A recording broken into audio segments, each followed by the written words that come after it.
It's a war of protecting religious ego और religious essential. हाँ दोस्तों, आपने सही सुना, ये रिलीजियस एसेंशियल्स एंड ईगो की वॉर इस हद तक हमारी कंट्री में भी पहुंच चुकी है कि वो अभी आउटसाइडर वर्ल्ड के साथ स्कूल, कॉलेज और एजुकेशनल इंस्टीट्यूशंस में भी इस तरीके से घुसे हुए हैं कि फ्रेंड्स एक दूसरे को नहीं पहचानते, दोस्ती यारी सब कुछ खत्म हो चुकी है religious essentials, egos and wars के तहत। जी हाँ दोस्तों, आपने सुना, हम आज बात करने वाले हैं कर्नाटका में अभी रिसेंटली जो क्राइसिस चल रही है, जो हिजाब की क्राइसिस। कुछ एजुकेशनल इंस्टीट्यूशंस के कुछ स्टूडेंट्स ने जो हिजाब पहने और हिजाब पहनने के बाद उन्हें प्रोटेस्ट एक्सपीरियंस करना पड़ा वाया डिफरेंट स्टूडेंट्स। 1994 के एक केस में SR Bommai versus union of India में सुप्रीम कोर्ट ने ये हेल्ड किया, ये वर्डिक्ट दी कि सेक्युलरिज्म एक बेसिक फीचर है इंडियन कॉन्स्टिट्यूशन का, एक बेसिक फीचर जो आर्टिकल 25 इसे प्रोटेक्ट करती है सेक्युलरिज्म को।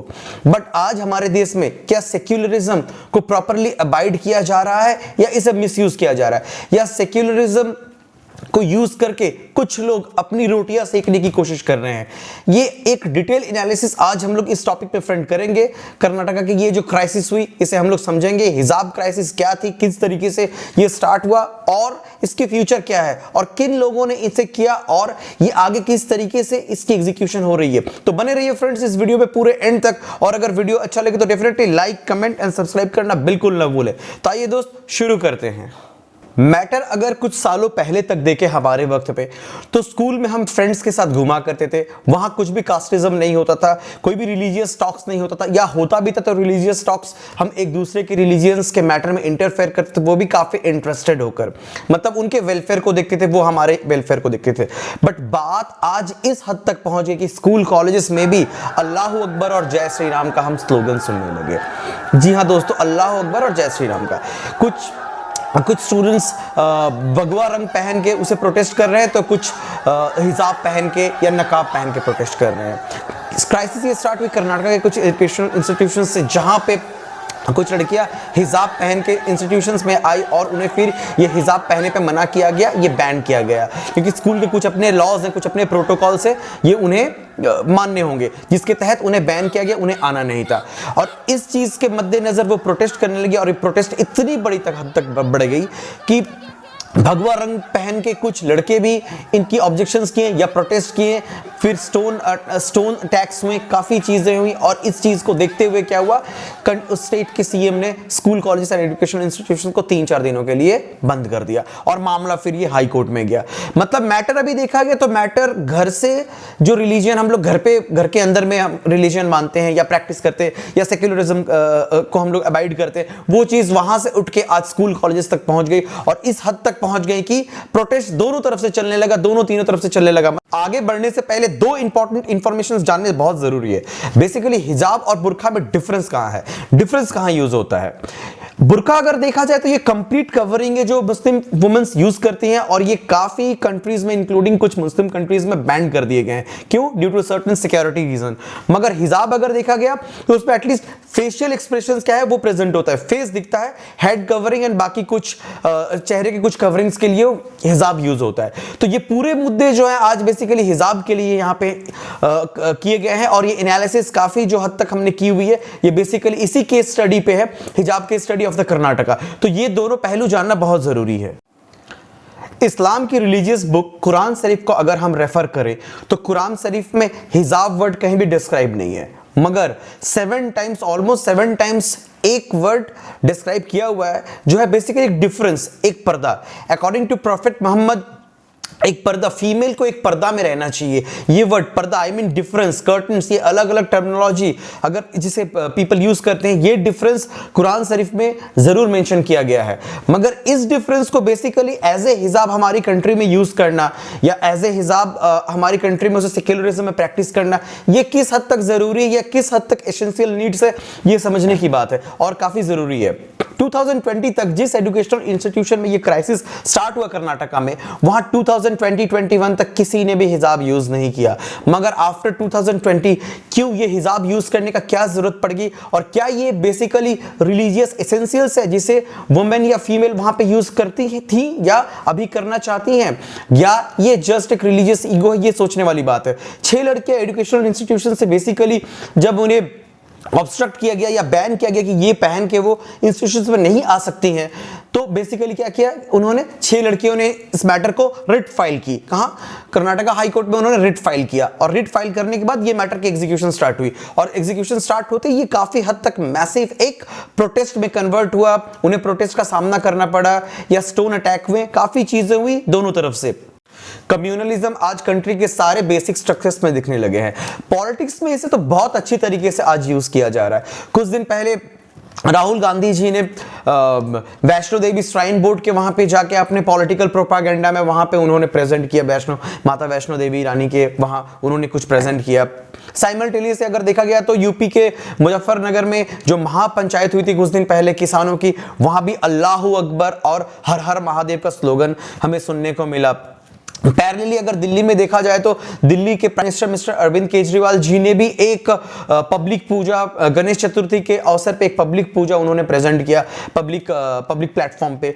तो ये जो मैटर्स है काफी हद तक देखा जा रहा है कि कम्युनलिज्म कंट्री के हर जगहों पे घुसते जा रहे हैं धीरे धीरे, और इसको बेस बनाते हुए ये मैटर एजुकेशनल इंस्टीट्यूशंस तक आ जाएंगे, ये किसी ने सोचा भी नहीं था, और ये आज आ भी चुके। और नॉट ओनली आए, ये बेसिकली एजुकेशनल इंस्टीट्यूशन जहां पे बच्चे पढ़ते हैं वहां पे बच्चों के अंदर में भी कम्युनलिज्म इस हद तक आ गई कि बच्चों की सालों साल दर जो दोस्ती चलती आ रही है, वो दोस्ती में एक क्षण में एक दरार पैदा हो गया, एक डिफरेंस पैदा हो गया, और पैदा इस तरीके से हुआ कि दोनों अटैकिंग नेचर के हो गए। तो मैटर अगर देखेगा कम्युनलिज्म इस हद तक अगर कंट्री में स्प्रेड होते रहे तो हमारे देश का फ्यूचर कहां जाएगा? आने वाले दिनों में क्या देश हमारी सिर्फ एक कम्युनल कंट्री बन जाएगी? देश की डेवलपमेंट का क्वेश्चन मार्क हो जाएगा? ये काफी सोचने वाली बात है। कानूनी तौर में अगर इसे एनालिसिस करें और इसे अच्छी तरीके से देखें पास्ट या प्रेजेंट को, तो बहुत ही एक फेमस केस था जिसमें 9 जजेस के एक बेंच थी, SR Bommai versus union of India. इस बेंच में जो वर्डिक्ट निकल के बाहर आई, जो सुप्रीम कोर्ट ने जो वर्डिक्ट दी, उसमें उन्होंने ये कहा कि सेक्युलरिज्म एक बेसिक स्ट्रक्चर है इंडियन कॉन्स्टिट्यूशन का, इसे हिलाया नहीं जा सकता। और नॉट ओनली दैट, किसी भी पॉलिटिकल पार्टी का कोई भी रिलीजन नहीं होना चाहिए, ना कि किसी स्टेट का कोई इंडिविजुअल रिलीजन होना चाहिए। इसी तहत उन्होंने ये सारी वर्डिक्ट दी S R Bommai versus union of India के इस लैंडमार्क जजमेंट में। साइमल्टेनियसली कुछ अगर आगे देखा जाए तो एजुकेशनल इंस्टीट्यूशंस में भी कुछ हद तक पावर वेस्ट किए गए हैं, मतलब कुछ हद तक पावर दी गई है कि एजुकेशनल इंस्टीट्यूशंस इस मैटर को थोड़ा सा अलग रखते हुए अपनी इंस्टीट्यूशंस के ड्रेस कोड्स एटलीस्ट डिसाइड कर सके, या किसी भी तरीके का डे टू डे अफेयर्स या एक्टिविटीज लॉ को अवॉइड करते हुए वो क्या इसे फ्रेम कर सकते हैं। तो इसके तहत कर्नाटका में अगर देखा जाए तो कर्नाटका एजुकेशनल एक्ट 1983 जो है उसके सेक्शन 133 सबसेक्शन 2 को यूज करते हुए इन लोगों ने क्या किया, इन लोगों ने एक रूल्स वहां पे फ्रेम किया। क्या था वो रूल्स यही थे कि ड्रेस कोड सबको पहनना होगा, जो स्कूल्स एंड एजुकेशन इंस्टीट्यूशंस का जो ड्रेस कोड है वो ड्रेस कोड पहनने होंगे। और इस रूल को उन्होंने एग्जीक्यूट करके क्या किया, ये बैन इंपोज किया, इन लड़कियों पे ये बैन इंपोज किया ताकि वो हिजाब बेसिकली यूज करके स्कूल में ना आए। लॉ को कंसीडर करते हुए अगर हम लोग देखें तो एक तरफ जैसे कि सेक्युलरिज्म को प्रोटेक्ट किया गया है, वैसे ही दूसरी तरफ स्कूल्स एंड एजुकेशनल इंस्टीट्यूशंस को कुछ हद तक राइट्स दिए गए कि अपने रूल्स को वो फ्रेम करके डे टू डे एक्टिविटीज को इन एग्जीक्यूट करे या इन प्रोसेस करे। दूसरे लैंडमार्क जजमेंट जो कुछ दिन पहले वहां पे हुए हैं वो हैं Amna bint Basheer versus central board of secondary education साल 2016 में। उसमें बेसिकली अगर देखा गया तो केरल हाई कोर्ट ने ये वर्डिक्ट दी कि वेयरिंग हिजाब, मतलब हिजाब पहना एक बेसिकली एसेंशियल रिलीजियस प्रैक्टिसेस है, but simultaneously school and colleges के जो dress code, I mean school के वहां पे जो ड्रेस कोड है वो भी बहुत इंपॉर्टेंट है और उसे भी जरूर कंसीडर करना चाहिए। Not only that, dress code जो भी स्कूल का है जिस तरीके से वो लोग पहन रहे हैं उन पे प्रॉपर ध्यान दिया जाए। तो केरला हाई कोर्ट ने उस वक्त ये वर्डिक्ट दी थी। अगेन दूसरे केस, एक और दूसरा केस है जो Fatima Tasmeen versus state of Kerala 2018 में हुई थी। वहां पे बेसिकली दो लड़कियों ने क्या की, दो लड़कियों ने हाई कोर्ट में अगेन पिटीशन फाइल की थी कि उन्हें वो हेड स्क्रब पहनने दिया जाए, that is a kind of हिजाब, वो पहनने दिया जाए। बट वहां पे अगेन हाई कोर्ट ने ये वर्डिक्ट दी कि बेसिकली इंडिविजुअल राइट से कम्युनल राइट जो होता है वो कम्युनल राइट या कम्युनल इंटरेस्ट को ज्यादा ध्यान देना चाहिए।